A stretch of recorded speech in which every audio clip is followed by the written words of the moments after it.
രോഗലക്ഷണം കാണുമ്പോൾ തന്നെ ഡോക്ടറെ കാണുക. വച്ച് നീട്ടി ചെറിയ രോഗം, ഒറ്റമൂലി, ഇതെല്ലാം കഴിഞ്ഞ് ഡോക്ടറെ അടുത്ത് എത്തുമ്പോൾ ഡോക്ടറുടെ നിയന്ത്രണത്തിന് അപ്പുറമായിരിക്കും. പിന്നെ മാക്സിമം എന്തെങ്കിലും ചെയ്ത് രോഗിയെ രക്ഷിക്കാൻ നോക്കും. നമുക്ക് നമ്മുടെ പ്രിൻസിപ്പിൾ എന്ന് പറഞ്ഞാൽ ഒന്നുകിൽ ലിംബ് സേവിങ്, അതായത് കാല് രക്ഷപ്പെടുത്തുക, അല്ലെങ്കിൽ രോഗി. അപ്പം രണ്ടവസ്ഥയിലായിരിക്കും രോഗി നമുക്ക് എത്തുക. ഒന്നിൽ ലിംബ് സേവ് ചെയ്ത് വിടാൻ പറ്റും. രോഗിക്ക് ജനറലായിട്ട് വലിയ പ്രശ്നങ്ങളില്ല, കാല് മാത്രം രക്ഷിച്ച. ചിലത് കാലും രക്ഷിക്കാൻ പറ്റില്ല, ആളും രക്ഷിക്കാൻ പറ്റാത്ത അവസ്ഥയിൽ വന്നു ചേരും. ലിംബ് സേവിങ്, ലൈഫ് സേവിങ്, ഇതാണ് നമ്മുടെ പ്രിൻസിപ്പിൾ. അപ്പം ആ അവസ്ഥയിൽ ഞങ്ങളെയും കൊണ്ട് എത്തിക്കാതെ നിങ്ങൾ പെട്ടെന്ന് എത്തുക. നേരത്തെ എത്തിയാൽ ചിലപ്പോൾ മരുന്ന് ചികിത്സയിലൂടെ മാത്രം നിങ്ങൾക്ക് അതിൽ നിന്നൊരു മോചനം തരാൻ പറ്റും. അതാണ് അറിയേണ്ടത്. അപ്പം രോഗാവസ്ഥയ്ക്ക് ആദ്യമേ വൈദ്യനെ കാണുക. രോഗം തുടങ്ങുമ്പോഴേ വൈദ്യനെ കണ്ടാൽ ചികിത്സ തരാനും അതിൽ നിന്ന് തിരിച്ചു കൊണ്ടുവരാനും ഡോക്ടർമാർക്ക് എളുപ്പമാണ്. പക്ഷേ അഡ്വാൻസ്ഡ് ആയിട്ട് എത്തിയാൽ അതിൻ്റെ അനുസരിച്ചുള്ള ബുദ്ധിമുട്ടുകൾ വരും. അപ്പം പിന്നെ ഡോക്ടർമാരെ ആശുപത്രിയിൽ നമ്മൾ കുറ്റം പറഞ്ഞിട്ട് യാതൊരു കാര്യമില്ല. നമ്മുടെ കയ്യിലാണ് ഇരിക്കണം, നമ്മുടെ ഓരോ വ്യക്തിയുടെ കയ്യിലാണ്. എൻ്റെ കയ്യിലാണ് എൻ്റെ ശരീരത്തിൻ്റെ നിയന്ത്രണം. ആ നിയന്ത്രണം നമ്മൾ അസുഖം വരുമ്പോൾ ഡോക്ടർക്ക് കൊടുക്കുന്നു. അപ്പം മാത്രമേ ഡോക്ടർക്ക് നിങ്ങളിൽ എന്തെങ്കിലും ചെയ്യാൻ പറ്റൂ. നിങ്ങൾ കൊണ്ട് കൊടുത്താലേ ഡോക്ടർക്ക് വരാൻ പറ്റൂ, എന്തെങ്കിലും ചെയ്തു തരാൻ പറ്റുള്ളൂ. ഇപ്പോൾ ഒരു 2-3 വർഷം കൊണ്ടായി ശ്വാസം ഇങ്ങനെ ശബ്ദമായിട്ട് വരുന്നില്ല. ടെൻഷനകത്തൂടെ ഇങ്ങനെ വെപ്രാളും. കാണിച്ചിട്ടുണ്ടോ ഹോസ്പിറ്റലില്? ഇന്ന് പോയി വേറെ പോയി ആവിയൊക്കെ കൊടുത്ത് കുറെ ഗുളിക തോന്നുന്നു. അത് ചിലർക്ക് പല കാരണങ്ങൾ കൊണ്ട് ശ്വാസം മുട്ടുണ്ട്. ഹാർട്ടിന്റെ അസുഖം കൊണ്ടുള്ള ശ്വാസം മുട്ടുണ്ട്. അല്ലാതെ COPD എന്ന് പറയും, ശ്വാസകോശത്തിന്റെ സ്പേസ് കുറഞ്ഞു വരും. ഓക്സിജൻ കയറാനുള്ള ഒബ്സ്ട്രക്റ്റീവ് പൾമണറി ഡിസീസ് എന്ന് പറയും. അപ്പം ശ്വാസകോശത്തിൽ വായു കയറി ഇറങ്ങാനുള്ള സ്പേസ് ലങ്സിൽ കുറയും. അങ്ങനെയുള്ളതുണ്ട്. അതിൽ പിന്നെ ഇൻഡസ്ട്രീഷ്യൽ ലങ് ഡിസീസ് എന്ന് പറയും. നമ്മളെ ശ്വാസകോശത്തിൽ ശ്വാസം കയറി ഇറങ്ങാനുള്ള സ്പോഞ്ച് പോലെ ഇരിക്കുന്ന ഭാഗം നാരുപോലെ ചിലർക്കായിപ്പോവും. ഒരുപാട് കാരണങ്ങളുണ്ട്. അത് ടെസ്റ്റുകൾ ചെയ്ത് മനസ്സിലാക്കിയാലേ ചെയ്യാൻ പറ്റൂ. ശ്വാസകോശം സ്പേസ് ഒക്കെ കുറഞ്ഞു പോയാൽ പിന്നെ നമുക്ക് ഈ ആവി പിടിക്കലും ഇങ്ങനെ ഓക്സിജൻ തരലും അതിനുള്ള മരുന്ന് തന്ന് വികസിപ്പിക്കലും ഒക്കെ ഉള്ളൂ. ഇന്ന് പോയിരുന്നു, പോയി നോക്കിയിട്ട് വന്നു.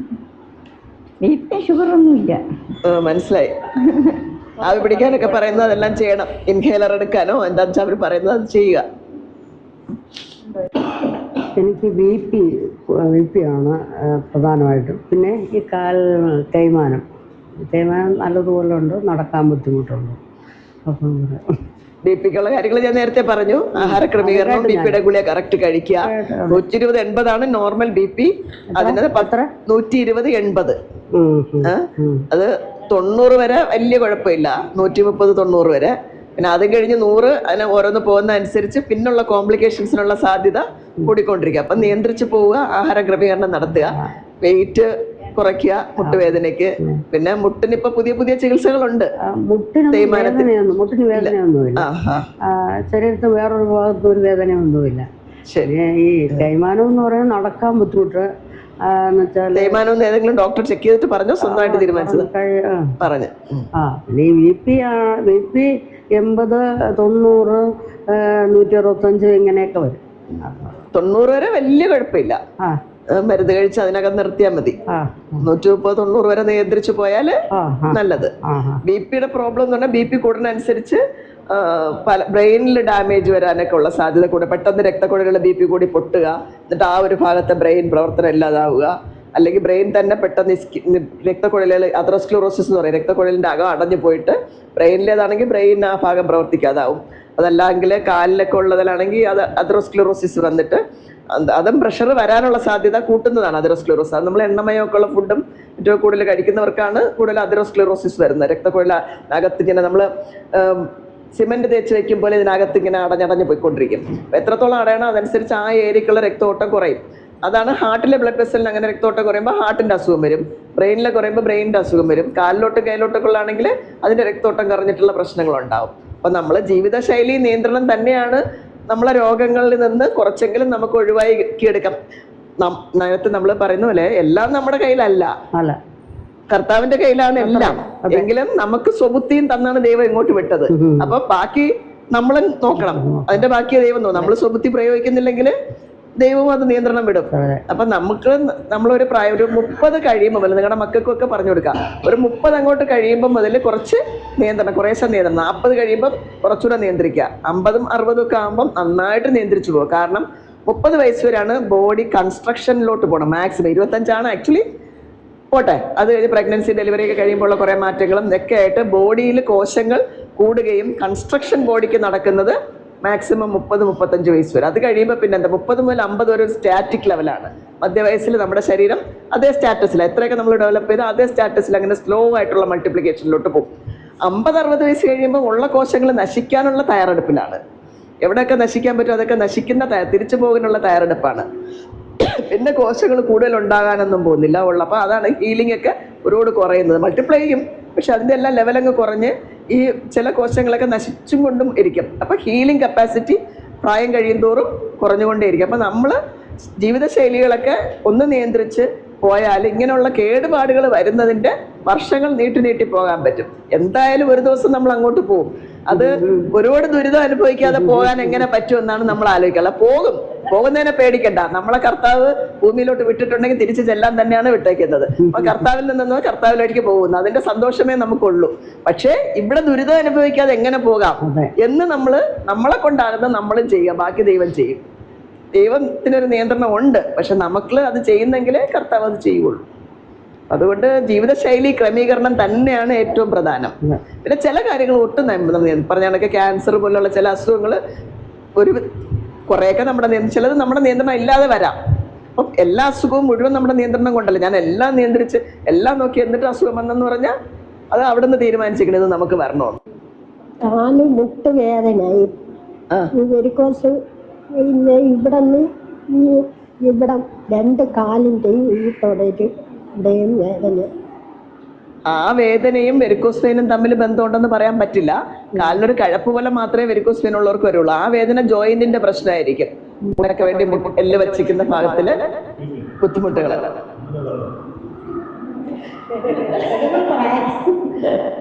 ഈ കാലിന്റെ കഴപ്പെന്ന് പറഞ്ഞാൽ വെരിക്കോസ് വെയിൻ കൊണ്ട് മാത്രം ആവണമെന്നില്ല.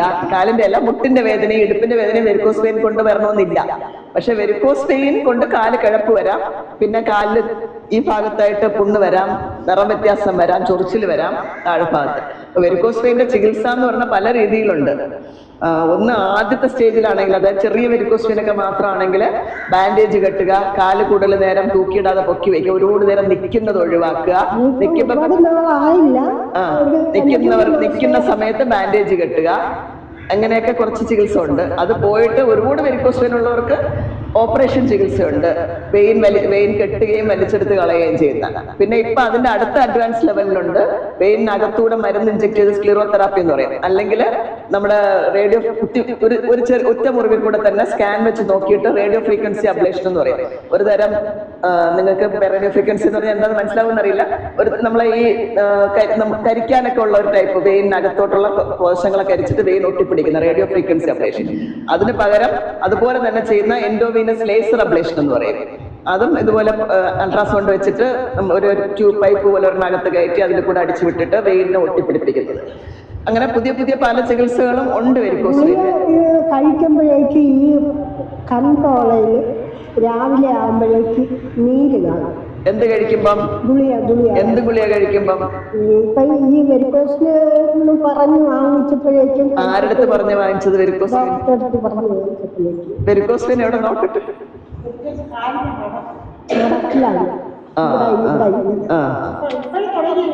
അത് ബാൻഡേജ് കെട്ടിയാൽ മതിയാവും.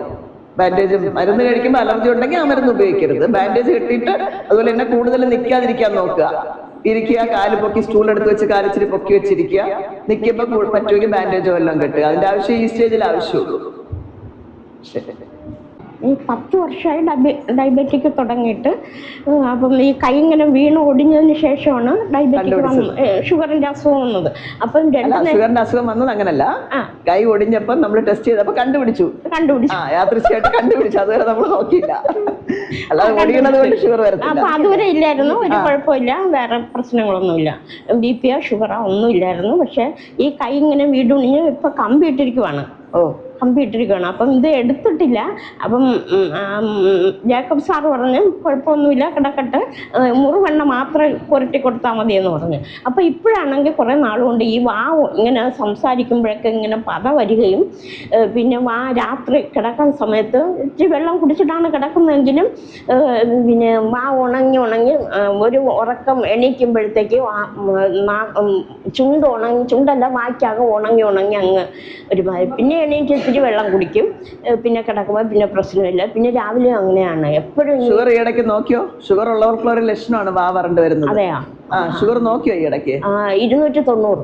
290 ചുമ്മാതല്ല, 200 താഴെ നിൽക്കണം. BP നോർമലാണ്, പക്ഷെ പറ്റില്ല. ഷുഗർ 290 ഉണ്ടെങ്കിൽ വാ വരൾച്ച കൂടും. ഞാൻ എല്ലാ ഭക്ഷണവും കഴിക്കും. ഭക്ഷണ നിയന്ത്രണം വെച്ച് ഷുഗർ കുറയ്ക്കണതാണ് നല്ലത്. പഴവർഗ്ഗങ്ങൾ കഴിക്കും, ചോറ് കഴിക്കും. രാവിലെ 1-2 കാപ്പി കുടിച്ചു കഴിഞ്ഞാൽ ഉച്ചയ്ക്ക് നിറച്ചും ചോറ് കഴിക്കും. വൈകുന്നേരം നിറച്ച് ചോറങ്ങ് ഒഴിവാക്കിയേ പറ്റൂ. വൈകുന്നേരം ചോറ് കഴിക്കും. എനിക്ക് കാപ്പി കഴിക്കുന്നത് ഇഷ്ടമല്ല. പുട്ട, ദോശയോ ഗോതമ്പ് ദോശയോ അതൊന്നും കഴിക്കുന്നത് ഇഷ്ടമല്ല. പിന്നെ തീയൽ, തോരൻ, അവിയൽ ഇതൊക്കെ പച്ചക്കറികളാണ് കൂടുതലും കഴിക്കുന്നത്. ഈ സംസാരിക്കുമ്പോഴേ എപ്പോഴും ഇങ്ങനെ വായ ഉണക്കും. ഷുഗർ 200 താഴെ നിൽക്കണം. ഉച്ചയ്ക്കുള്ള ഒരുപാട് ചോറെന്നുള്ളതൊന്നും ഒഴിവാക്കി കിട്ടിയാൽ നല്ലതായിരുന്നു. അതുപോലെ വൈകിട്ടും ചോറ് ഒഴിവാക്കിയിട്ട്. പിന്നെ ചിലപ്പോൾ കാലുവേദന, ഞാൻ ന്യൂറോബൈൻ കഴിക്കണുണ്ട്, പിന്നെ BP-യുടെ ഗുളിക ലോസ്ട്രോൾ കഴിക്കണുണ്ട്, പിന്നെ ഇൻസുലിൻ 2 നേരം രാവിലെയും വൈകുന്നേരം 18 പെൻ ഇൻസുലിനാണ് എടുക്കണുണ്ട്. പക്ഷെ എന്നാലും ഈ മാത്രം അല്ല, ഷുഗർ 200-200 വരണം, കൺട്രോൾ ആവണം. 200 താഴെ മാക്സിമം 210 വയ്ക്കോ. പക്ഷെ 200 അപ്പുറം ഇപ്പുറമായിട്ട് നിൽക്കണം. 10 അപ്പുറം 10 ഇപ്പുറമായിട്ട് നിൽക്കണം. 190, 200, 210 അതുവരെ വലിയ കുഴപ്പമില്ല പോകും. അതിനപ്പുറം പോയാൽ ബുദ്ധിമുട്ടാണ്. നിയന്ത്രിച്ചേ പറ്റൂ. രാവിലെ നടക്കുന്നുണ്ട്. വായിൽ വരൾച്ച ഇതെല്ലാം കൊണ്ട് തന്നെ വരുന്നത്. ഏറ്റവും പ്രശ്നം കൂടുതൽ ഇതാണ്. വെള്ളം ഇഷ്ടം പോലെ കുടിക്കുക. കയ്യിൽ എപ്പോഴും വെള്ളം വേണം. ഇടയ്ക്കിടെ കുടിക്കുക. വെള്ളം നിറയെ കുടിച്ചാൽ തന്നെ നമുക്ക് ഭക്ഷണം കുറയ്ക്കാൻ പറ്റും. വെള്ളം കൂടുതൽ കുടിക്കുക, എന്നിട്ട് ഭക്ഷണത്തിന്റെ അളവങ്ങ് കുറയ്ക്കുക. പച്ചക്കറിയൊക്കെ കഴിച്ച് വയറ് നിറച്ചുള്ളൂ, അതിന് കുഴപ്പമില്ല. പക്ഷെ ധാന്യാഹാരം മിനിമൈസ് ചെയ്യണം, ഏറ്റവും കുറയ്ക്കണം. എത്രത്തോളം കുറയ്ക്കാൻ പറ്റും അത്രത്തോളം കുറയ്ക്കണം. ഡയറ്റ് കൺട്രോൾ ചെയ്യണം. ഡയറ്റ് കൺട്രോൾ ആണ് ഏറ്റവും ബെസ്റ്റ്. അതിന്റെ കൂടെ നമ്മൾ മരുന്നുകൾ ഇടയ്ക്കിടയ്ക്ക് ഷുഗർ നോക്കുക, അതനുസരിച്ച് കൺട്രോൾ ചെയ്യുക. ആഹാരം എല്ലാ ദിവസവും ഒരേ രീതിയിൽ പോയാലേ ഒരേ രീതിയിൽ ഇൻസുലിൻ ആയാലും ഗുളിയായാലും കൊണ്ടുപോകാൻ പറ്റും. അപ്പൊ ഇന്ന് ഒരു നിറയെ ഭക്ഷണം കഴിക്കുന്നു, നാളെ വേറെ രീതിയിൽ ഭക്ഷണം കഴിച്ചാൽ നമ്മൾ ഇന്നെടുക്കുന്ന ഇൻസുലിൻ പോരാ നാളത്തേക്ക്, ഇന്നെടുക്കുന്ന ഗുളിയുടെ അളവ് പോരാതെ ആവും നാളത്തേക്ക്. അപ്പൊ ആഹാരം ഒരേ രീതിയിൽ ക്രമീകരിച്ചിട്ട് പോയിട്ട് അതിന് എത്ര ഇൻസുലിൻ അല്ലെങ്കിൽ എത്ര ഗുളിക വേണമെന്ന് തീരുമാനിക്കണം. പിന്നെ എന്നും അതേ അളവിലേ പോകാവൂ. എന്നാലേ മരുന്നിന് നമ്മളെ നിയന്ത്രിക്കാൻ പറ്റുള്ളൂ. അല്ലെങ്കിൽ മരുന്നിന്റെ നിയന്ത്രണം അപ്പുറം നമ്മളിങ്ങനെ ആഹാരം പല രീതിയിൽ പല ദിവസം കഴിച്ചുകൊണ്ടിരിക്കും. ഡയബറ്റീസ് രോഗികൾ പ്രത്യേകിച്ച് സ്റ്റഡി ആയിട്ട് ഒരേ രീതിയിൽ ഡയറ്റ് പ്ലാൻ ചെയ്ത് തന്നെ കഴിക്കണം. ഇല്ലെങ്കിൽ ആ മരുന്നുകൾക്ക് കറക്റ്റായിട്ട് നമ്മളെ ജീവിതത്തിൽ ആക്ട് ചെയ്യാൻ പറ്റൂല. കാരണം ഇന്ന് കഴിക്കുന്ന അല്ലെങ്കിൽ ഇന്ന് നോക്കുന്ന ഷുഗറിനുള്ള മെഡിസിൻ ആയിരിക്കും നിങ്ങളെ കാണുമ്പോൾ ഡോക്ടർ തരുന്നത്, അന്ന് നോക്കുന്ന ബ്ലഡ് ഷുഗറിനുള്ളത്. അപ്പം അന്നത്തെ അതേ രീതിയിൽ ഭക്ഷണം പിന്നും പോയില്ലെങ്കിൽ അളവ് പിന്നെ മാറ്റേണ്ടി വരും. മനസ്സിലായോ? ആശുപത്രി കിടക്കുന്ന രോഗിയൊക്കെ ഞങ്ങൾക്ക് ഡെയിലി നോക്കി നമ്മൾ മാറ്റിക്കൊണ്ടിരിക്കും. പക്ഷെ വീട്ടിലിരിക്കുന്നവർക്ക് അത് പറ്റത്തില്ലല്ലോ. അപ്പം നമ്മൾ ആഹാരം ക്രമീകരിച്ച് പോയാൽ അല്ലാതെ പറ്റത്തില്ല. തൈറോയിഡിന്റെ ഓപ്പറേഷൻ ചെയ്തിട്ടുണ്ടോ? ഇല്ല. തൈറോയിഡ് പ്രവർത്തന കുറവിന് വേണ്ടി മരുന്ന് കഴിക്കുകയാണ് അല്ലേ? 100 മില്ലി കഴിച്ചോണ്ടിരിക്കുകയാണ്. തൈറോയിഡിന്റെ ടെസ്റ്റ് ചെയ്തോ? പിന്നെ ഇനിയിപ്പോ 6 മാസം അതിനത് ടെസ്റ്റ് ചെയ്യാൻ സമയമായി. അത് നോക്കാൻ പോകുമ്പോ കാൽഷ്യം കൂടെ നോക്കിക്കോളൂ. ഈ 2 തോളിലെ എക്സ്റേ എടുത്തപ്പോൾ ഒരു പൊട്ടലുണ്ട്. അപ്പോഴത്തേക്ക് ഡോക്ടർ പറയല്ലേ ഈ അസുഖത്തിൻ്റെതാണോ അല്ലാതെ ആണോ എന്ന് അവര് ചോദിക്കും. എന്നിട്ട് ഇപ്പൊ സ്കാൻ ചെയ്താൽ പറഞ്ഞിരിക്കും. അത് വേണം. കാരണം മാറിലെ ക്യാൻസർ ഉള്ളവർക്ക് എല്ലിലോട്ട് സ്പ്രെഡ് ചെയ്യുകയാണെങ്കിൽ എല്ല് പൊട്ടാനുള്ള സാധ്യത കൂടുതലാണ്. അത് ശരി. അപ്പൊ അതിനാണ് ആ ബോൺ സ്കാൻ ചെയ്യാൻ അവർ പറയുന്നത്. അത് ചെയ്ത് നോക്കണം. അപ്പോൾ ഈ തോള് കഴിഞ്ഞപ്പോ ഇപ്പൊ ഈ തോളും അങ്ങനെയാണെങ്കിൽ ശ്രദ്ധിക്കണം. അതിന്റെ ഫോളോ അപ്പ് ചെയ്യണം. ഇവിടെ RCC ആണോ ട്രീറ്റ്മെന്റ് എടുത്തത്? അവിടെ അവര് പറയുന്ന എല്ലാം ചെയ്യണം. അപ്പൊ അങ്ങനെ അതുകൊണ്ടാണ് വരുന്നതല്ലേ? ആകാതിരിക്കാം. അത് ടെസ്റ്റ് ചെയ്ത് നോക്കിയിട്ടേ പറയാൻ പറ്റൂ. സ്കാൻ ചെയ്യാൻ സാധ്യതകളുണ്ട്. ഈ മാറിലെ ക്യാൻസർ സ്പ്രെഡ് ചെയ്യുന്ന സ്ഥലങ്ങള് ലങ്സ്, പിന്നെ ശ്വാസകോശം, ബ്രെയിന്, ലിവർ, ഓവറി, പിന്നെ എല്ലുകള്. ആദ്യം ശ്വാസകോശം, പിന്നെ എല്ലുകള്, ബ്രെയിൻ, പിന്നെ നട്ടെല്ല്, ഇങ്ങനെയുള്ള ഭാഗങ്ങളിലെല്ലാം ബ്ലഡിൽ കൂടെ തന്നെ സ്പ്രെഡ് ചെയ്യും. നമ്മൾ ഓപ്പറേഷൻ ചെയ്ത് കഴിഞ്ഞ് എത്ര വർഷമായി ഓപ്പറേഷൻ കഴിഞ്ഞിട്ട്? ഇത് ഓപ്പറേഷൻ ചെയ്തിട്ട് 12 വർഷം.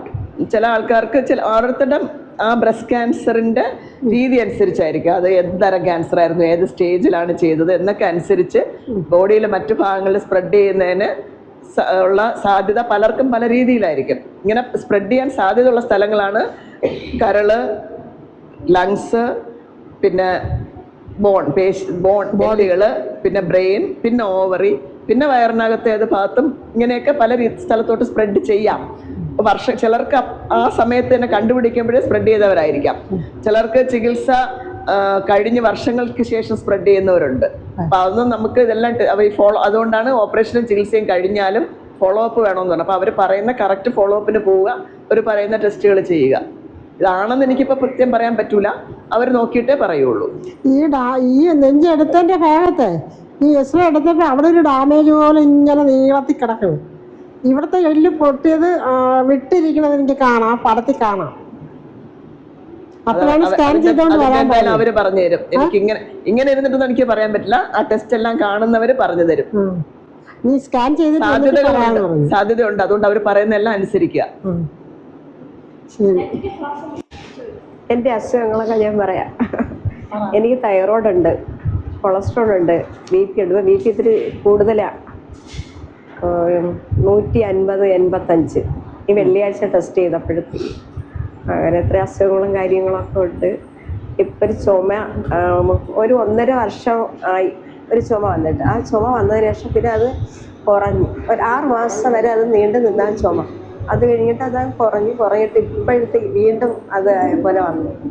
അത് വന്നത് ഞാൻ മഴ നനഞ്ഞു, അതായിരിക്കാം. അല്ല, ചുമയും പനിയും വന്നു പോണത് എല്ലാവർക്കും ഉള്ളതാ. അതിനെ നമുക്കൊന്നും ചെയ്യാൻ പറ്റില്ല. വരുമ്പോ മരുന്ന് കഴിക്കാൻ. അത് ഞാൻ കുറച്ച് നനയായിരുന്നു. ഇവിടെ മെഡിക്കൽ കോളേജ് ആശുപത്രിയിലായിരുന്നു, മെഡിക്കൽ കോളേജിൽ. ഇപ്പോഴത്തേക്ക് അങ്ങനെ അത് കുറച്ച് നനയൊക്കെ ചെയ്തപ്പോഴത്തേക്കും ഉണ്ടായ ജലദോഷവും ചുമയാണ്. അത് ആർക്കും വരുന്ന അസുഖം. പിന്നെ തൈറോയിഡിന് മരുന്ന് കഴിക്കുക, ഇടയ്ക്ക് ഡോക്ടറെ കണ്ട് അതിന്റെ ടെസ്റ്റ് ചെയ്തിട്ട് അതനുസരിച്ച് ഡോസ് മാറ്റുകയോ കൂട്ടുകയോ കുറയ്ക്കുകയോ ചെയ്യുക. പിന്നെന്താ പ്രഷർ ഉണ്ടോ? അതുപോലെ തന്നെ ആഹാരം നിയന്ത്രിക്കുക, ക്രമീകരണം നടത്തുക, മരുന്ന് സമയത്തിന് കഴിക്കുക, ഇടയ്ക്ക് ചെക്കപ്പിന് പോവുക. ഷുഗറും പ്രഷറും ഒക്കെ ഉള്ളവർക്കുള്ള എല്ലാ അഡ്വൈസ് അതാണ്. സമയാസമയം മരുന്ന് കറക്റ്റ് കഴിക്കുക, സമയാസമയം ചെക്കപ്പിന് പോവുക, ആഹാരം നിയന്ത്രിക്കുക. ഷുഗറുണ്ട്, BP ഉണ്ട്, കൊളസ്ട്രോൾ ഉണ്ട്. എല്ലാവർക്കും പറഞ്ഞ അതേ കാര്യം അവിടെയും പറയാനുള്ളൂ എനിക്ക്. ഇനി കാലിന് പ്രശ്നമുണ്ട്. എന്താണ്? തേയ്മാനം ഉള്ളതുകൊണ്ട് 2 കാലും വേദനയുണ്ട്. ഈ കാലാണെങ്കിൽ ഒടിഞ്ഞ് കമ്പി ഇട്ടേക്കണ കാല, അത് എടുത്തിട്ടില്ല. ഓർത്തോ ഡോക്ടറെ കാണിച്ച് അവരെന്ത് പറയണത്? കുഴപ്പമില്ലാന്ന് പറഞ്ഞു. ശരി ശരി. അതൊന്നും പ്രത്യേകിച്ച് എല്ലാ മാസവും ഡോക്ടറെ കാണുന്നു. അത് മതി, ഫോളോ അപ്പിൽ ഇരുന്നാൽ മതി. ഇങ്ങനെയുള്ളവര് പ്രഷർ, ഷുഗർ, ഇങ്ങനത്തെ സ്ഥിരമായ രോഗങ്ങളുള്ളവര് അവരവരുടെ ഡോക്ടറെ ഇന്നാരെ തന്നെ വേണമെന്നില്ല. നിങ്ങൾ ഏത് ഡോക്ടറെ കാണുന്നോ അവരെ സ്ഥിരമായ ഒരു ഫോളോ അപ്പിൽ ഇരിക്കുക. അവര് അത് ചെക്കപ്പ് ചെയ്യുക, അവർ പറയുന്ന കാര്യങ്ങൾ ഫോളോ ചെയ്യുക. ഈ പറഞ്ഞ കണക്ക് ആഹാര ക്രമീകരണങ്ങൾ നടത്തുക, കുറച്ച് എക്സസൈസ് ജീവിതത്തിൽ വേണം. ഒറ്റയ്ക്ക് എപ്പോഴും ഇരിക്കുക കിടക്കുക മാത്രം ചെയ്യാതെ നടക്കുകയും ഓടി നടന്ന് ഇതുപോലെ വന്ന് ഒന്നിച്ചിരുന്ന് കൂട്ടായ്മ നടത്തുന്നതും ഒരു എനർജിയാണ്. അപ്പം നമുക്കൊരു പോസിറ്റീവ് എനർജിയിലുള്ള ഇൻവോൾവ്മെൻറ്റ്സ് ഉണ്ടാവുക. അപ്പം മനസ്സിന് അത് നല്ല എനർജിയാണ്. അതും എപ്പോഴും നമ്മുടെ ശരീരത്തിന് ആവശ്യം പോസിറ്റീവ് എനർജിയാണ്. അതെപ്പോഴും ഒരു പുഞ്ചിരിയിലൂടെ, ഒരു വർത്തമാനത്തിലൂടെ ഒക്കെ നമുക്കത് കിട്ടും. സന്തോഷമായിരിക്കുക, സമാധാനമായിരിക്കുക, ഇതൊക്കെ തന്നെ രോഗം അവസ്ഥ കുറയാനുള്ള ഒരു വലിയൊരു ഫാക്ടറാണ്. നമ്മൾ ദുഃഖവും പ്രശ്നങ്ങളും മാത്രം ചിന്തിച്ചിരിക്കുമ്പോൾ അതനുസരിച്ച് നമ്മളെ ശരീരത്തിനെ നമ്മളാണ് നിയന്ത്രിക്കണേ. നമ്മൾ എന്ത് ചിന്തിക്കുന്നോ അത് നമ്മളെ ബ്രെയിനിൽ പോവും. ആ ബ്രെയിൻ നമ്മളെ ബോഡിക്ക് സിഗ്നൽസ് കൊടുക്കും. അപ്പോൾ അതനുസരിച്ച് നമ്മളെ ബോഡി മാറും. നമ്മളെ ബോഡിയിൽ ഉണ്ടാകുന്ന കെമിക്കൽ രാസവസ്തുക്കൾ നമ്മുടെ ബോഡിയിലുണ്ട്, എൻസൈംസ് ഉണ്ട്, ഹോർമോൺസ് ഉണ്ട്. ഇതെല്ലാത്തിൻ്റെയും പ്രവർത്തനത്തിൻ്റെ നിയന്ത്രണം നമ്മുടെ ചിന്തകളും കൂടെ അനുസരിച്ചാണ് ഇരിക്കുന്നത്. അതുകൊണ്ടാണ് ദൈവവിശ്വാസവും വിശ്വാസം തന്നെ രക്ഷിക്കുമെന്ന് പറഞ്ഞാൽ. നമ്മൾ ദൈവത്തിൽ വിശ്വസിച്ച് പോസിറ്റീവ് ചിന്തകളോടെ ഇരുന്നാൽ അതിനനുസരിച്ചുള്ള എനർജിയാണ് നമ്മളിൽ ഉണ്ടാവണം. നിങ്ങൾ ഈ വരുന്ന കൂട്ടായ്മകളെല്ലാം അതിന് വളരെ നല്ലതാണ്. വരിക, സംസാരിക്കുക, അങ്ങോട്ടും ഷെയർ ചെയ്യുക, ഇതൊക്കെ തന്നെ ഏറ്റവും വലിയ പോസിറ്റീവാണ്, ഫാക്ടറാണ്.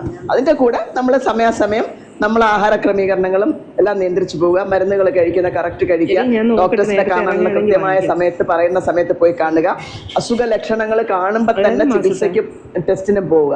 അത് ഇച്ചിരി കൂടെ കഴിയട്ടെ. സ്ത്രീകളുടെ ഏറ്റവും വലിയ പ്രശ്നം നമ്മുടെ കുടുംബം, നമ്മുടെ മക്കള്. അപ്പോൾ അവരുടെ കാര്യങ്ങളെല്ലാം നോക്കി തരുന്ന എനിക്ക് സമയം കിട്ടുമ്പോൾ ഞാൻ പോകാമെന്നും പറഞ്ഞ് നീട്ടിവെക്കുമ്പോൾ ചിലപ്പോൾ ഡോക്ടറുടെ ചികിത്സയുടെ നിയന്ത്രണം കഴിഞ്ഞ് പോവും. അത് വരാതിരിക്കാൻ ശ്രദ്ധിക്കുക. ഞാൻ കഴിഞ്ഞ തവണ പറഞ്ഞ പോലെ മാറിലെ മുഴകളായാലും എന്തായാലും ചില സ്ത്രീകൾ ലേറ്റായിട്ട് വന്നെത്തും. നമ്മുടെ ഓരോ സ്റ്റേജിനും ഓരോ തരം ട്രീറ്റ്മെൻ്റ് ആണ്. അപ്പോൾ ഓരോ സ്റ്റേജ് അനുസരിച്ച് ശരീരത്തിൽ സ്പ്രെഡ് ചെയ്യുന്നതിൻ്റെ അവസ്ഥകൾ കൂടിയും കുറഞ്ഞു വരിക. അപ്പം ഏർലി സ്റ്റേജ് ഏറ്റവും ആദ്യം നമ്മൾ ചെക്കപ്പ് ചെയ്ത് കണ്ടുപിടിച്ചാൽ എല്ലാ അസുഖത്തിൻ്റെ ട്രീറ്റ്മെൻറ്റ് അതനുസരിച്ച് എളുപ്പമായിരിക്കും. ശരീരം പ്രതികരിക്കുന്നത് അതനുസരിച്ചായിരിക്കും. ലേറ്റായിട്ട് ഡയഗ്നോസ് ചെയ്യുമ്പോൾ ശരീരം പ്രതികരിക്കുന്നത് ലേറ്റായിട്ടായിരിക്കും. ഇപ്പം തന്നെ പണ്ടൊക്കെ നമ്മൾ സ്ട്രോക്കിനൊന്നും ചികിത്സ ആ ബ്രെയിൻ കേടായതിനെ തിരിച്ച് റിക്കവർ ചെയ്യാൻ സമയം കൊടുത്ത് ചിലർ തിരിച്ച് റിക്കവർ ചെയ്യത്തില്ല, പിന്നെ ഇങ്ങനെയൊക്കെയാണ്. പക്ഷെ ഇപ്പം ആദ്യത്തെ 4 മണിക്കൂറിനകം നമ്മൾ ആശുപത്രിയിൽ എത്തിയാൽ ഏത് രക്തക്കുഴലാണോ ബ്ലോക്ക് ആയിരിക്കുന്നത് അതിന് ഉള്ള മരുന്ന് അലിയിക്കാൻ കൊടുത്തിട്ട് ബ്രെയിനിനെ തിരിച്ച് റിക്കവർ ചെയ്യിക്കാൻ സാധിക്കും. സ്ട്രോക്ക് വരാതെ നിയന്ത്രിക്കാൻ സാധിക്കും. അപ്പം ഏർലി ട്രീറ്റ്മെൻറ്റ്, നമുക്കൊരു ലക്ഷണം കണ്ടാൽ ഉടൻ ആശുപത്രിയിൽ എത്തുക. സ്ട്രോക്കിന് പോലും ഇപ്പം ചികിത്സ ഉണ്ട്, ഏർലി ട്രീറ്റ്മെൻറ്റ്. പക്ഷേ സമയം കഴിഞ്ഞെത്തിയിട്ട് ചികിത്സിച്ചില്ല എന്ന് പറഞ്ഞ കാര്യമില്ല.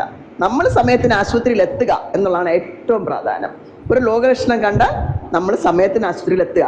ഒന്നും ഇല്ലെന്ന് പറഞ്ഞാൽ തിരിച്ച് നമുക്ക് സന്തോഷമായിട്ട് പോരാലോ, ഒരു കാരണം കൊണ്ടല്ല എന്ന് പറഞ്ഞാൽ ഒരു ചെക്കപ്പ് ചെയ്തിട്ട്. പക്ഷേ രോഗലക്ഷണങ്ങൾ കണ്ടാൽ പെട്ടെന്ന് എത്തുക. പെട്ടെന്നൊരു കൈ കോച്ചുന്നില്ല, ബലം കുറവ് തോന്നുന്നു, അല്ലെങ്കിൽ നാക്ക് കുഴയുന്നു എന്നൊക്കെ വരുമ്പോൾ ചിലപ്പോൾ സ്ട്രോക്കിൻ്റെ ആദ്യ ലക്ഷണങ്ങളാവാം. അപ്പം തന്നെ ആശുപത്രിയിൽ എത്തിയാൽ പെട്ടെന്ന് തന്നെ മരുന്ന് ഇഞ്ചെക്ട് ചെയ്ത് ഈ രക്തക്കുഴൽ അടഞ്ഞതിനെയൊക്കെ ബ്ലോക്ക് മാറ്റി പെട്ടെന്ന് ബ്രെയിനിനെ റിക്കവർ ചെയ്യിക്കാം. ഒരു ലിമിറ്റ് കഴിഞ്ഞാൽ പിന്നെ ബ്രെയിൻ തിരിച്ച് റിക്കവർ ചെയ്യത്തില്ല. അവിടുത്തെ രക്തോട്ടം കുറച്ച് സമയം കഴിഞ്ഞാൽ ബ്രെയിൻ പെട്ടെന്ന് തന്നെ തിരിച്ച് റിക്കവറി ഇല്ലാത്തൊരു ഏരിയയാണ് ബ്രെയിൻ എന്ന് പറയുന്നത്. ലിവറാണ് ഏറ്റവും പെട്ടെന്ന് റിക്കവർ ചെയ്യണത്, ബ്രെയിൻ ഏറ്റവും ലേറ്റ് റിക്കവറി, അല്ലെങ്കിൽ റിക്കവറി ഇല്ലാത്തത് ബ്രെയിനാണ്. അപ്പോൾ ഇതൊക്കെ നമ്മൾ സമയത്തിന് ആശുപത്രി എത്തുന്നതനുസരിച്ചിരിക്കും. അതുകൊണ്ട് ഏറ്റവും വലിയ അഡ്വൈസ് എല്ലാവർക്കും തരാനുള്ളത്, എന്ത് രോഗലക്ഷണത്തിനും നമ്മൾ ആശുപത്രിയിൽ നേരത്തെ എത്തുക. പല ഇടത്താവളങ്ങൾ നോക്കി നടന്ന് അവസാനം എത്തുമ്പോഴും ചികിത്സകൾ താമസിക്കും. മോഡേൺ മെഡിസിനെ ഇപ്പോഴും പലരും അധിക്ഷേപിക്കുന്നുണ്ട്. പക്ഷേ മോഡേൺ മെഡിസിൻ പഠിച്ച് അതിൻ്റെ റിസർച്ചുകളെന്ന് പറയും, ഇത്രയും റിസർച്ച് ചെയ്ത് ഓരോ കണ്ടുപിടുത്തങ്ങളും ദിവസം മാറിക്കൊണ്ടിരിക്കുന്ന ഒരു ഫീൽഡ് വേറെ ഇല്ല. അപ്പോൾ അത് ഓരോ അസുഖത്തിനും പെട്ടെന്ന് പുതിയ ചികിത്സകളും അതിൻ്റെ അഡ്വാൻസ്ഡ് ആയിട്ട് പോയിക്കൊണ്ടിരിക്കുന്ന ഒരു ഏരിയ ആണ്. പക്ഷേ എല്ലാ രോഗവും ഡോക്ടർമാരായാലും മെഷീൻസ് ആയാലും ഇതിനെല്ലാം അതിൻ്റേതായ ലിമിറ്റേഷനും ഉണ്ട്. അപ്പം അതുകൊണ്ടുണ്ടാകുന്ന പ്രശ്നങ്ങളും ഉണ്ടാകാം. എന്ന് പറഞ്ഞാൽ അത് 100-1 വരുന്നതിനെ പൊക്കി കാണിച്ചിട്ട് മോഡേൺ മെഡിസിൻ ആശുപത്രിയിൽ പോയി അങ്ങനെയാണ് ഇങ്ങനെയാണെന്ന് പറയുമ്പോൾ അതിൻ്റേതായ ഡാമേജ് ആൾക്കാർക്ക് തന്നെയാണ് ഉണ്ടാകുന്നത്. പലപ്പോഴും പല രോഗങ്ങൾക്കും ഒറ്റമൂലി ചികിത്സയ്ക്കും നാച്ചുറോപ്പതിക്കും അവരെ ആരെയും കുറ്റം പറയുന്നതല്ല ഞാൻ. ചില രോഗങ്ങൾ ചിലപ്പോൾ നമുക്ക് പല ഡോക്ടർമാരെയും കണ്ട് ഡയഗ്നോസിസ് ആകുന്നില്ല, ഒന്നുമില്ല, കുഴപ്പമില്ല, നിങ്ങൾ നിങ്ങളുടെ ജീവിതശൈലിയൊക്കെ മാറ്റിയാൽ മതിയെന്ന് പറയുമ്പോൾ ജീവിതശൈലി ചികിത്സകൾ തരുന്നവരടുത്ത് പോകാം, കുഴപ്പമൊന്നുമില്ല. പക്ഷേ ആയുർവേദ മരുന്നെന്ന് പറയുന്നതും ഏത് മരുന്നും മരുന്നാണ്, നമ്മളെ ശരീരമാണ് അതിന് പ്രതികരിക്കേണ്ടത്. പല നമ്മുടെ ഇംഗ്ലീഷ് മരുന്നുകളും ആയുർവേദ മരുന്നുകളിൽ നിന്ന് തന്നെ, ആയുർവേദം അതായത് ഇലകളിൽ നിന്നൊക്കെ തന്നെയാണ് അതിൻ്റെ കെമിക്കൽസ് ഡിറൈവ് ചെയ്യണത്. കുറച്ചൊക്കെ സിന്തറ്റിക് എന്ന് പറഞ്ഞുള്ളതുള്ളൂ, അതായത് ആർട്ടിഫിഷ്യലായിട്ട് ഉണ്ടാക്കിയെടുക്കുന്ന മരുന്ന് കുറച്ചാണ്. ബാക്കി മെജോറിറ്റി ഈ പറഞ്ഞ നമുക്ക് നാച്ചുറലിൽ നിന്ന് എടുക്കുന്നതിൻ്റെ കമ്പോണൻസ്, അതിൻ്റെ ഏറ്റവും ചെറിയ കമ്പോണൻസിനെ കണ്ടുപിടിച്ച് അത് എത്ര വേണം വളരെ സയൻറ്റിഫിക്കായിട്ട് അതിൻ്റെ മോളിക്കുലർ സ്റ്റഡിയൊക്കെ നടത്തിയെടുത്താണ് ഈ മരുന്നുകൾ കണ്ടുപിടിച്ച് കൊണ്ടുവരുന്നത്. അപ്പോൾ ആയുർവേദത്തിൽ മറ്റ് എന്ന് പറയുന്നത് അതിൻ്റെ അത്രയും മൈന്യൂട്ട് പാർട്ടിക്കിൾസിനെ കണ്ടുപിടിച്ചിട്ടില്ല, അതിൻ്റെ എല്ലാ കണ്ടൻസോടെ ആയിരിക്കും തരുന്നത്. പക്ഷെ രണ്ടിൻ്റെയും റിയാക്ഷൻ ഒരുപോലെയാണ്. ഇതിന് കുറച്ച് കഴിക്കുമ്പോൾ റിയാക്ഷൻ വരാം, റിയാക്ഷൻ ഉള്ളവർക്ക്, മറ്റവർക്ക് കുറേ ലെവൽ കഴിയുമ്പോഴായിരിക്കും റിയാക്ഷൻ വെളി വരുന്നത്. അതേപോലുള്ള വ്യത്യാസം. അതുകൊണ്ട് ഏത് മരുന്നിനും നമ്മളെ ബോഡി മരുന്നിന് മാത്രമേ, നമ്മുടെ ഭക്ഷണത്തിന്, നമ്മളീ നടന്നു പോകുന്നതിലുള്ള അടിക്കുമ്പോൾ നമ്മളെ ശരീരത്തിൽ അടിക്കുന്ന ചില പൊടിക്ക് പോലും നമ്മുടെ ബോഡിക്ക് റിയാക്ഷൻ ഉണ്ടാകും. അപ്പോൾ ഓരോരുത്തരുടെ ശരീരപ്രകൃതത്തിനനുസരിച്ചിരിക്കും റിയാക്ഷൻ എന്ന് പറയുന്നത്. ഈ ഡ്രഗ് റിയാക്ഷൻ ആയാലും അല്ലാത്ത റിയാക്ഷൻ ആയാലും അത് നമ്മുടെ ശരീരത്തിൻ്റെ പ്രത്യേകതകളാണ്. ഓരോ വ്യക്തികളുടെയും ശരീരത്തിൻ്റെ പ്രത്യേകത കൊണ്ടാണ് ഓരോന്നിനും റിയാക്ഷൻസ് വരുന്നത്. അത് മരുന്നിൻ്റെ മാത്രം കുഴപ്പമല്ല, നമ്മുടെ ശരീരത്തിൻ്റെയും കൂടെ കുഴപ്പമാണ്. അപ്പോൾ ഒരു മരുന്നിന് ഒരു റിയാക്ഷൻ വരുമ്പോൾ ഡോക്ടർ മരുന്ന് മാറി കുത്തിവെച്ചെന്നുള്ള പ്രതികരണം അല്ല ശരിക്കും പറഞ്ഞാൽ. ആ മരുന്ന് നമ്മുടെ ശരീരത്തോട് പ്രതികരിച്ചത് വ്യത്യസ്തമായിട്ടാണ്, അതാണ് റിയലി. അല്ല ചിലയിടത്ത് അബദ്ധത്തിൽ മരുന്ന് മാറിയത് കേസുകളൊക്കെ ഉണ്ട്. പക്ഷേ മെജോറിറ്റി ഓഫ് ഡ്രഗ് റിയാക്ഷനെ പോലും മരുന്ന് മാറി കുത്തിവെച്ചെന്ന് പറയുന്ന പൊതുജനമാണ് നമുക്കുള്ളത്. അത് നമ്മുടെ ശരീരത്തിൻ്റെ പ്രത്യേകത കൊണ്ടാണ് ആ റിയാക്ഷൻ വരുന്നത്. മരുന്നിൻ്റെ പ്രത്യേകതയും ആ മരുന്ന് നമ്മുടെ ശരീരത്തോട് എങ്ങനെ പ്രതികരിക്കുന്നു എന്നനുസരിച്ചാണ് ഡ്രഗ് റിയാക്ഷൻസ് വരുന്നത്. ഷുഗറിനും ബി പിക്കും ശരിക്കും പറയാം ലൈഫ് സ്റ്റൈൽ ഡിസീസ് എന്നാണ് ഷുഗറിനും ബി പിയും പറയുന്നത്. ഈ ലൈഫ് സ്റ്റൈൽ ഡിസീസ് എന്ന് പറഞ്ഞാലും ചിലർക്ക് ഹെറിഡിറ്ററി ആയിട്ടും വരാം. അതായത് മാതാപിതാക്കൾക്ക് ഉണ്ടെങ്കിലും മക്കൾക്ക് വരാനുള്ള സാധ്യത ഷുഗറിന് പ്രത്യേകിച്ചും കൂടുതലുണ്ട്, ഡയബറ്റീസിനും ഉണ്ട്. അങ്ങനെ വരുന്നത് യൂഷ്വലി ചെറുപ്രായത്തിലേ തുടങ്ങും. 10-30 വയസ്സാകുമ്പോഴേ തുടങ്ങുന്നവർക്കാണ് ഫെമിലിയലായിട്ട് കുടുംബപരമായിട്ട് വരുന്നവർക്ക് വരുന്നത് നേരത്തെ തുടങ്ങും. അല്ലാതെ തന്നെ ലൈഫ് സ്റ്റൈൽ പ്രോബ്ലംസ് കൊണ്ട് വരുന്നതെന്ന് പറഞ്ഞാൽ 40 വയസ്സൊക്കെ കഴിഞ്ഞ് വരുമ്പോഴത്തേക്ക് നമ്മുടെ ലൈഫ് സ്റ്റൈൽ ഇഷ്യൂസ് കൊണ്ട് വരുന്നതാണ്. അപ്പം നമ്മൾ ഒരു 30 വയസ്സൊക്കെ ആകുമ്പോൾ അടുത്ത തലമുറയ്ക്കും പറഞ്ഞു കൊടുക്കാവുന്ന കാര്യമാണ്, ഒരു 30 വയസ്സൊക്കെ കഴിയുമ്പോൾ മുതൽ ആഹാരത്തിലൊരു ക്രമീകരണം നേരത്തെ അങ്ങ് തുടങ്ങണം. അമിതമായിട്ടുള്ള സ്റ്റാർച്ച്, അതായത് ധാന്യാഹാരത്തിൻ്റെ അളവ് കുറച്ചൊക്കെ കുറയ്ക്കുക, ഒഴിവാക്കണമെന്നല്ല പറഞ്ഞാൽ, കുറയ്ക്കുക. എത്രത്തോളം കുറയ്ക്കാൻ പറ്റുമോ അത്രത്തോളം കുറയ്ക്കുക. പിന്നെ പച്ചക്കറികളിലൊക്കെ ഷുഗർ ഉണ്ട്, പക്ഷെ അത് ശരീരം കുറേ അധികം ജോലി ചെയ്താലേ അതിനെ ഷുഗറാക്കി മാറ്റാൻ പറ്റും. അപ്പം നമ്മുടെ ആവശ്യമില്ലാത്ത കൊഴുപ്പിനെയൊക്കെ അതെടുക്കും ജോലി ചെയ്യാനായിട്ട്. അപ്പം നമ്മൾ മറ്റ് സ്റ്റാർച്ച് അല്ലാത്ത ഫുഡിൽ നിന്ന് ഷുഗർ ശരീരത്തിന് കിട്ടണമെങ്കിൽ കുറേ ലേറ്റ് ആവും, ബോഡി ഒരുപാട് വർക്ക് ചെയ്യണം. അപ്പം നമ്മുടെ ശരീരത്തിൻ്റെ ഘനം കുറയാൻ, ഭാരം കുറയാനും അത് സഹായിക്കും. ഷുഗർ നമുക്ക് ആവശ്യമുള്ള അളവിൽ ശരീരത്തിൽ ഉണ്ടായി വരുള്ളൂ. അപ്പോൾ നമ്മളൊരു 30 വയസ്സൊക്കെ മുതലേ ഈ ക്രമീകരണം അങ്ങ് തുടങ്ങിയാൽ കുടുംബപരമായി ഷുഗർ ഉള്ളവർക്കും ഷുഗർ വരുന്നതിൻ്റെ പ്രായം കുറച്ചുകൂടെ നീട്ടാൻ പറ്റും. അപ്പോൾ എത്രത്തോളം ലേറ്റായിട്ട് ഷുഗർ വരുന്നോ കോംപ്ലിക്കേഷൻസ് പിന്നും ലേറ്റായി കിട്ടും. അപ്പോൾ ഷുഗർ വരുന്നവർക്ക് എങ്ങനെയൊക്കെ പറഞ്ഞാലും കൺട്രോൾ ഇല്ലാത്തവർക്ക് വളരെ പെട്ടെന്ന് 10 വർഷത്തിനകം കോംപ്ലിക്കേഷൻസ് വരും. നല്ല കൺട്രോളിൽ പോകുന്നവർക്ക് 10-20 വർഷം കഴിഞ്ഞാൽ ചിലപ്പോൾ കോംപ്ലിക്കേഷൻസ് വരുള്ളൂ. അപ്പോൾ അതുകൊണ്ട് നമ്മൾ ഷുഗർ ഉള്ളവരും പ്രഷർ ഉള്ളവരും ശ്രദ്ധിക്കേണ്ടത് നിയന്ത്രണത്തിൽ നിർത്തുക. ആഹാര ക്രമീകരണത്തിലൂടെയും മരുന്നിലൂടെയും ഷുഗറിനെ 200-ന് താഴെ നിർത്തുക. 200-ന് താഴെ നിർത്തിയാൽ മതി. ഷുഗർ ഉള്ള ഡയബറ്റിക് ആയിട്ടുള്ളവർ 200-ന് താഴെ നിർത്തുക. അതിനെ കുറച്ചുകൂടെ ഒന്ന് കുറയ്ക്കാൻ നോക്കിയാൽ ഇച്ചിരി നടക്കാൻ പോവുക. ആഹാരം ഞാൻ പറഞ്ഞ മധുര പലഹാരങ്ങൾ, മധുരം, പഞ്ചസാര ഡയറക്റ്റ് ആയിട്ട്. അപ്പം ഈ സാധനങ്ങൾ പഞ്ചസാര ഡയറക്റ്റ് തന്നെ പഞ്ചസാര തന്നെ ഉടൻ തന്നെ അങ്ങ് ഗ്ലൂക്കോസ് ആവും. ഫുഡിൽ നിന്ന് സ്റ്റാർച്ച് ഫുഡ് ആകുമ്പോൾ കുറച്ചുകൂടെ സമയം എടുക്കും അത് ദഹിച്ച് ഡൈജസ്റ്റ് ചെയ്താൽ അല്പം കൂടെ. സ്റ്റാർച്ച് കഴിഞ്ഞ് പ്രോട്ടീൻ അങ്ങനെയുള്ളത് ഇന്ന് എല്ലാത്തിൻ്റെ എൻ പ്രോഡക്റ്റ് അവസാനം ഷുഗർ ഉണ്ടാവും. എല്ലാം എന്ത് കഴിച്ചാലും ഫൈനലി നമ്മുടെ ഷുഗർ കുറവാണെങ്കിൽ അത് ബോഡി ഉണ്ടാക്കിക്കൊള്ളും ഷുഗറിനെ. അപ്പം അങ്ങനത്തെ ആഹാരം നമ്മൾ കഴിക്കുമ്പം കുറച്ച് ലേറ്റ് ആവും ബോഡിക്ക് ആ ഷുഗർ കിട്ടി പതുക്കെ വന്ന്. അതുപോലെ തന്നെ അപ്പോൾ അതിനനുസരിച്ച് ബോഡി മെറ്റബോളിക് ജോലി ചെയ്യണം, ദഹനത്തിനുള്ള പ്രക്രിയകൾ കൂടുതൽ ചെയ്യണം അതിനെ വലിച്ചിട്ട്. അപ്പം ജോലി ചെയ്യുക എന്ന് പറയുമ്പം ശരീരം പിന്നെ നമ്മുടെ ശരീരത്തിലെ കൊഴുപ്പും എല്ലാം ഈ എനർജിക്ക് വേണ്ടി യൂസ് ചെയ്യും. അപ്പോൾ എനർജി കുറേ അധികം എടുക്കുമ്പോൾ തന്നെ നമ്മുടെ വെയിറ്റ് കുറയാനും മറ്റുമൊക്കെ ഉപയോഗപ്പെടും. ആഹാരം ക്രമീകരിക്കുക, എക്സസൈസ് ചെയ്യുക. രാവിലെ വൈകിട്ട് ഒന്ന് നടക്കാൻ പോകും. ഒരുപാട് നമ്മളെ മുട്ടിനൊക്കെ പ്രശ്നമുള്ളതുകൊണ്ട് പ്രായമുള്ളവർക്ക് ചാടി ഓടിയുള്ള എക്സസൈസ് ഒക്കെ ബുദ്ധിമുട്ടായിരിക്കും. നടക്കാൻ പോയാൽ കൃത്യമായിട്ട് കുറച്ച് ദിവസം അങ്ങ് നടക്കാൻ പോവുക, അതിനെ തന്നെ തുടർന്ന്. അപ്പോൾ ആദ്യം കുറച്ച് നടക്കുക, അടുത്ത ദിവസം ഇച്ചിരിയുടെ സ്പീഡും ഡിസ്റ്റൻസും കൂട്ടുക. അങ്ങനെ അങ്ങനെ നമ്മുടെ ശരീരത്തിൽ തന്നെ നമുക്ക് തന്നെ നമ്മളെ നിയന്ത്രിക്കാൻ പറ്റും. നമ്മുടെ ശരീരത്തിനെയും മനസ്സിനെയും നമ്മളെ നിയന്ത്രിക്കുക. അതിനാണ് ഈ മെഡിറ്റേഷനും ഒക്കെ പള്ളിയിൽ നിന്നും ആരാധനാലയിൽ നിന്നൊക്കെ പഠിപ്പിക്കുന്നത്. നമ്മളെ ആത്മനിയന്ത്രണം. അപ്പോൾ ഫുഡിനോടും ജീവിതശൈലിയോടും നമ്മളൊരു നിയന്ത്രണം നമ്മൾ തന്നെ ഉണ്ടാക്കിയെടുക്കുക. അതിലൂടെ നമ്മളെ കോംപ്ലിക്കേഷൻസ്, ഷുഗർ ഉള്ളവർക്ക് കോംപ്ലിക്കേഷൻസ് വരാതെ നീട്ടിക്കൊണ്ടുപോകാം, ഷുഗർ ഇല്ലാത്തവർക്ക് ഷുഗർ വരാതിരിക്കാൻ നീട്ടിക്കൊണ്ടുപോകാം. പ്രഷറും അതെ, ഉപ്പ് ഉള്ള ഭക്ഷണം മിതമാക്കുക എന്ന് പറഞ്ഞാൽ ഉപ്പ് ഒഴിവാക്കി കഴിഞ്ഞാൽ ഈ സോഡിയം ഒക്കെ നമ്മുടെ ശരീരത്തിന് ആവശ്യമാണ്. നമ്മൾ ഓരോ കോശത്തിൻ്റെയും കൃത്യമായ നിർബന്ധമായിട്ട് ആവശ്യമുള്ളതാണ് സോഡിയം ഒക്കെ. അപ്പോൾ ഇതൊന്നും ശരീരത്തിൽ കുറഞ്ഞാലും ബുദ്ധിമുട്ടാണ്. ചില ആൾക്കാർ ചില ആശുപത്രിയിലൊക്കെ പോയി ചിലർ ഓർമ്മപ്പശക് പോലെയും സാധാരണ അല്ലാത്ത സ്വഭാവമായിട്ടൊക്കെ പ്രകടമാക്കിയിട്ട് നമ്മൾ ആശുപത്രി കൊണ്ടുപോയി ടെസ്റ്റ് ചെയ്യുമ്പോൾ സോഡിയം കുറവായിരിക്കും. അപ്പോൾ അതുകൊണ്ട് അത് ആവശ്യമാണ്, ഒഴിവാക്കരുത് പൂർണ്ണമായിട്ട്. പക്ഷെ അച്ചാറ്, പപ്പടം, പിന്നെ ഉപ്പ് അധികമുള്ള ഭക്ഷണങ്ങളൊക്കെ ഇച്ചിരി ഒന്ന് ഒഴിവാക്കുക. നമ്മളെ ഭക്ഷണത്തിൽ കറിക്കൊക്കെ നമ്മുടെ ടേസ്റ്റിന് മാത്രമുള്ള ഉപ്പ് ചേർക്കുക, അമിത ഉപ്പ് ചേർക്കാതിരിക്കുക. സാധാരണ ഭക്ഷണത്തിന് ഉപ്പ് മാത്രം ഉപയോഗിക്കുക. അമിതമായി ഉപ്പൊക്കെ ഇട്ട് നാരങ്ങ കുടിക്കുക, അങ്ങനെയുള്ള ഉപ്പിട്ടുള്ളത് ഉപ്പിലിട്ടത് കഴിക്കുക. ഉപ്പ് ചേർത്ത് വെറുതെ അച്ചാർ, മാങ്ങ ഉപ്പ് മുക്കി തിന്നുന്നവർ, ഇതൊക്കെ അങ്ങ് ഒഴിവാക്കിയെടുക്കുക. അതുപോലെ എണ്ണ പലഹാരങ്ങൾ, എണ്ണയിലിട്ട് കോരി അതിൽ തന്നെ എണ്ണ നിലനിൽക്കുന്ന പലഹാരങ്ങളൊക്കെ കഴിയുന്നിടത്തോളം ഒഴിവാക്കുക. നമുക്ക് ഒതുക്കി ആഴ്ചയിലൊരു ദിവസമോ എല്ലാം കഴിക്കുന്നതിന് കുഴപ്പമില്ല. അത് സ്ഥിരം എന്നും വീട്ടിൽ 4 മണിയാകുമ്പോൾ എണ്ണ പലഹാരം ഇല്ലെങ്കിൽ സമാധാനം ഇല്ലാത്ത ചില ആൾക്കാരുണ്ട്. ഒരു പ്രായം കഴിയുമ്പോൾ അതങ്ങ് വേണ്ടെന്ന് വെക്കണം. വല്ലപ്പോഴും കൊതിക്ക് എവിടെയെങ്കിലും പോകുമ്പോഴോ അല്ലെങ്കിൽ. എന്ത് തോന്നുന്നുണ്ട്? സന്തോഷമായ? സംശയങ്ങളൊക്കെ തീർന്നോ? എന്തെങ്കിലും മനസ്സിലായോ? ഇത്രയും സമയം നമുക്ക് 1 മണിക്കൂർ വലിയ വിലപ്പെട്ട ഒരു സമയമായിരുന്നു. നമുക്ക് ഇപ്പം എല്ലാവരും വളരെ ആകാംക്ഷപൂർവ്വം ശ്രദ്ധിച്ചിരിക്കുന്നതും ഞാൻ കണ്ടു. കുറച്ചെങ്കിലും ഡോക്ടർ 1 മണിക്കൂർ സംസാരിച്ചതിൽ നമുക്ക് അരമണിക്കൂർ സംസാരിച്ചതെങ്കിലും നമ്മുടെ മെമ്മറിയിൽ നിൽക്കും, ഉറപ്പായിട്ട് നിൽക്കും. കാരണം സ്ഥിരമായിട്ട് നമ്മൾ ഫേസ് ചെയ്യുന്ന ഓരോ ബുദ്ധിമുട്ടുകൾ അല്ലേ, നമ്മുടെ രോഗാവസ്ഥയെക്കുറിച്ച്, അനുദിനം നമുക്ക് ഫേസ് ചെയ്യുന്ന പ്രശ്നങ്ങൾ, അതൊക്കെയാണ് നിങ്ങളിപ്പോൾ ചോദിച്ചത് അല്ലേ. ഒരാൾ ചോദിക്കുമ്പോൾ തന്നെ മറ്റൊരാൾ തയ്യാറെടുക്കുന്നുണ്ട്, ഞാൻ എൻ്റെ സംശയങ്ങളൊക്കെ ചോദിക്കണമോ എന്നൊക്കെയുള്ള കാര്യങ്ങൾ.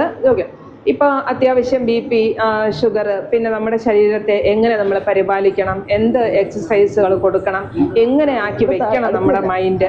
ഇപ്പം ഈ ഒരു ഗ്രൂപ്പ് നമ്മളിവിടെ വരുന്നത് തന്നെ അത് എന്താണ് നമുക്ക് തരുന്നത് എന്നൊക്കെ ഉള്ള കാര്യങ്ങളെല്ലാം നമുക്കിവിടെ മാഡം പറഞ്ഞു തന്നിട്ടുണ്ടായിരുന്നു. നന്മ ചെയ്യുകയും നിങ്ങൾക്കുള്ള പങ്കുവെക്കുകയും ചെയ്യുകയാണ് ദൈവത്തിൻ്റെ അനുഗ്രഹം. ദൈവവചനം പറയുന്നത് നന്മ ചെയ്യുക. അന്ന് ഒരു ചെറിയ കാര്യമായാലും ഒരു നന്മ ചെയ്യുക, നന്മ ചെയ്ത് നിങ്ങൾക്കുള്ളവ പങ്കുവയ്ക്കുക എന്ന് പറയുമ്പോൾ ദൈവം വലിയൊരു വചനമാണ് നമുക്ക് തന്നിരിക്കുന്നത്. അത് മാഡം ആ ഒരു നന്മ ഞങ്ങൾക്ക് ചെയ്തിരിക്കുന്നത് കൊണ്ട് ഞങ്ങൾ ആദ്യം ദൈവത്തിന് നന്ദി പറയുന്നു, പിന്നെ മാഡത്തിന് നന്ദി പറയുന്നു.